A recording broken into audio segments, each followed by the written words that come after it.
हाथ जोड़ करके केवल एक ही बात कहती हैं, द्विज देव तुम्हारी बेटी हूँ। अब अंत समय में केवल आप ही मेरा सहयोग कर सकते हैं, क्योंकि अगर शिशुपाल के साथ मेरा विवाह हुआ तो विवाह से पहले ही मैं अपने शरीर का परित्याग कर दूंगा। द्विज देव तुम्हारी बेटी हूँ, मेरा सेवक ले देगा।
जाकर के नारायण को पकड़ा देना, क्योंकि अगर इस पत्र को ले जाने में तनिक भी देरी हुई तो रुक्मिणी के प्राण नहीं बचेंगे। रात्रि के समय में चौथे पहर में आज चौथा पहर यानी कि 12 बजे के बाद, दोपहर 12 बजे से पहले होते, दोपहर 12 बजे के बाद होता है। तो ब्रह्म मुहूर्त के समय में आज ब्राह्मण देवता पत्र लेकर के आए, और ब्राह्मण भगवान के यहाँ एक नियम था कि कोई भी साधु सन्यासी आए, कोई भी ब्राह्मण देवता आए तो वो नॉक नहीं करेगा, डायरेक्ट सीधे भगवान के अंतःपुर में प्रवेश कर जाएगा। और आपने देखा होगा सुदामा चरित्र, देखा कि नहीं देखा? अब उसमें क्या होता है, उसमें जब सुदामा जी आते हैं तब द्वारपाल से पूछता है कि भाई कौन हो तुम, कहाँ से आए हो, और उनकी स्थिति देख करके द्वारपाल उन्हें धक्का देने लगे। ये सब क्या है? ये सब दूसरे लोगों के द्वारा बनाया गया क्रियाकलाप है, यादव वंशी भगवान श्री कृष्ण को बदनाम करने का। भगवान के यहाँ कोई भी मदद मांगने के लिए सीधे सर उठा करके अंतःपुर तक, अंदर वाले कमरे तक जा सकता, कोई रोकथाम नहीं है। अब आजकल आदमी गाने के चक्कर में जाने क्या क्या बना देता है। ब्राह्मण देवता अंदर पहुंचे, नारायण विश्राम कर रहे थे, वे ब्राह्मण देवता है जलपान कराया। ब्राह्मण देवता ने कहा जलपान करने का समय नहीं है, ये पत्र लो, और पत्र ये तुम्हारे लिए रुक्मिणी ने भेजा है। भगवान ने कहा कौन रुक्मिणी? का विदर्भ देश के राजा भीष्म की जो कन्या है उसका नाम रुक्मिणी है, और हे नारायण मैं तुम्हें पति के रूप में पाना चाहती है, इसीलिए उसने पत्र लिखा है। भगवान ने जैसे ही पूरा पत्र देखा, पत्र में कुछ लिखा ही नहीं।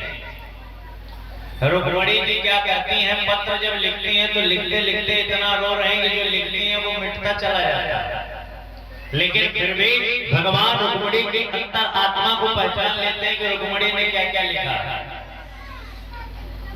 पत्र में लिखा कि हम कुछ ही समय के पश्चात, हमारे यहाँ प्रथा है कि किसी भी कन्या का जब विवाह होता है तब वो कन्या जाकर के मंदिर में गौरा मैया का पूजन करती है। और हे प्रभु जब हम पूजन करने जाए उसी समय आप आकर के हमें ले जाना, क्योंकि इसके अलावा कहीं पर भी जगह नहीं मिलेगी जो आप आ जाए। भगवान ने जैसे पत्र पढ़ा, पत्र को वहीं पर छोड़ करके आज भगवान ने अपना रथ दौड़ाया, ब्राह्मण देवता को बुलाया, बैठाया, और पीछे से दाऊ जी आवाज लगा रहे, अरे कन्हैया इतने सुबह सुबह कहाँ जा रहे हो? अच्छा भगवान कैसे बताएं इतने सुबह सुबह कहाँ जा रहे हैं? अब भगवान अपने दाऊ से ये कहते हैं कि विदर्भ देश के जो राजा भीष्म हैं उनकी बिटिया जो रुक्मिणी हमसे प्रेम करते हैं उन्हें भगाने के लिए जा रहे हैं। अब अपने बड़े भाई से भगवान किस तरीके से ये बात करते हैं?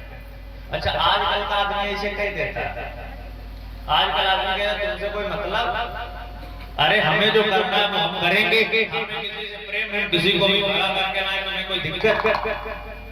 आजकल का आदमी इस प्रकार के शब्दों का प्रयोग करता है। नारायण बार बार मन में संकोच कर रहे हैं, नहीं बताएं तो बताएं कैसे कि हम क्या कुल खिलाने जा रहे हैं। भगवान चुपचाप वो नीचे सर लटकाए हुए हैं और धीरे धीरे अपने घोड़ों को बढ़ाते चले जा रहे हैं। दाऊ आवाजें देते रह गए, तब तक भगवान रथ लेकर के निकल गए। दाऊ जी ने पीछे से पड़ा हुआ पत्र देखा, दाऊ जी ने सभी लोगों को बुलाया। दाऊ जी जान गए कि ये विवाह करने के लिए जा रहा है, और जब ये विवाह करने के लिए जा रहा है तो इसका मतलब वहां चल करके युद्ध भी होगा जब जरासंध शिशुपाल आएंगे। इधर भगवान क्या हुआ, भगवान पहुंचे, भगवान ने ब्राह्मण देवता से कहा कि जाओ रुक्मिणी से कह देना कि नारायण आ चुके हैं। इधर क्या हुआ, द्वारा मैया का पूजन करने के लिए रुक्मिणी मैया अपनी सखी सहेलियों के साथ निकली। इधर क्या हुआ, शिशुपाल ने जगह जगह अपने सैनिक लगा दिए। जैसे कि सामने मान लीजिए गौरा मैया का मंदिर है, तो यहाँ से लेकर के वहां तरफ दोनों तरफ आज सैनिक लगा दिए कि किसी भी प्रकार से कोई दिक्कत न मिले। इधर भगवान आ ही रहे थे, तब तक रास्ते में भीष्म जी मिल गए। भीष्म ने कहा कहाँ कन्हैया, अब कैसे बता दें बिटिया को भगाने आए। जैसे भगवान मिले तो भगवान का राज्याभिषेक कर दिया। जो तिलक शिशुपाल को चढ़ना चाहिए था वो पहले ही भगवान को चढ़ गया। भगवान ने कहा देखिए ऐसे स्वीकार नहीं करेंगे। जैसे मान लो हमारे घर में हमारी बिटिया का विवाह हो और रात चलते तुम मिल जाओगे, हम कहते अरे अब तो तुम्हारे घर आ रहे, ये लोग काट लिए जाओ, तो वो बुलाना गलत हुआ कि नहीं। अगर काट ही देना है तो तुम्हारे घर तक चल करके आए, बढ़िया पैर सुबह बढ़िया काट के ऊपर कुछ दक्षिणा रखे तब तुम्हें दे, कहे महाराज बिटिया के विवाह में आना। ये सही बात है कि नहीं। अब रात चलते कहीं भी मिल जाओ तो कहते अरे तुम्हारे यहाँ आ रहे थे, काट लिए जाओ। तो ऐसे किसी को निमंत्रण देना गलत है। नारायण ने कहा देखिए आप निमंत्रण दे रहे हैं ये तो सही बात है, लेकिन देखो हो सकता है अगर समय मिला तो आएंगे जरूर। आज भगवान क्या हुआ, भगवान उस मंदिर के समीप पहुंचे और मंदिर के समीप पर आज जाकर के गौरा मैया का पूजन करने के लिए रुक्मिणी जी पहुंची। रुक्मिणी जी आज गौरा मैया का पूजन करते हैं। अब शादी कोई हो जिसके गौरा मैया के पूजन की यहाँ पर चौपाई पता किसी को, सफेद दाढ़ी वाले कहाँ होते थे। गौरा मैया के पूजन की मुश्किल से कुछ ही चौपाई आई। अब हमारे पीछे सभी लोग उस चौपाई को बोले, क्योंकि जब तक चौपाई नहीं बोलोगे तब तक तुम्हारी शादी न होगी। अब पैसे नौकरी वोकरी लगने कोई भरोसा नहीं, समझे, नौकरी लगने से रही। तो जब तक चौपाइयों का गुणगान करोगे तभी जाकर के आपका विवाह होगा। और जिनका विवाह हो गया तो पति पत्नी के मध्य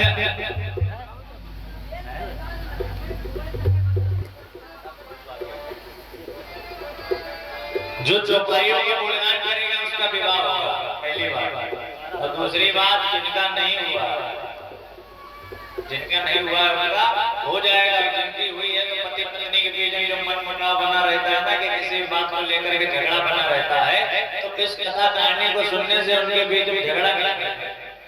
चौपाई क्या है, जय जय गिरिवर राज किशोरी।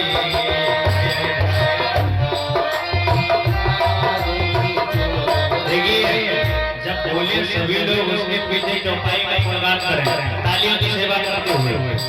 जय जय गिरिवर राज किशोरी।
16 सोमवार का व्रत रहेगा।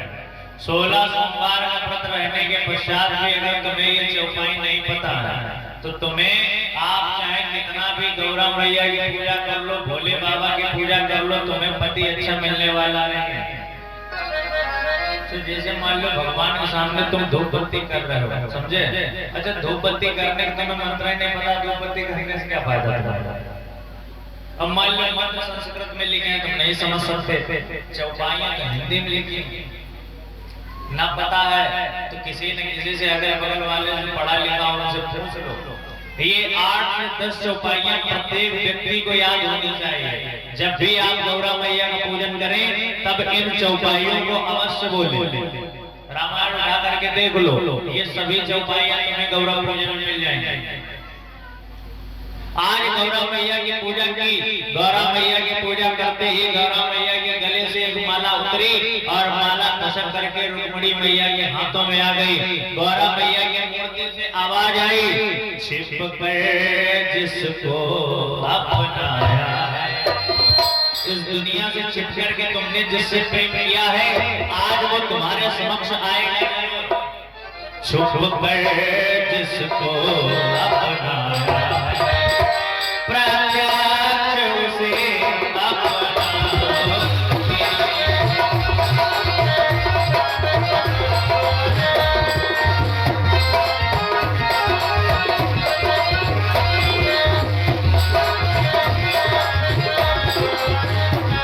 गौरा मैया की मूर्ति से आवाज आया, छिप कर जिसको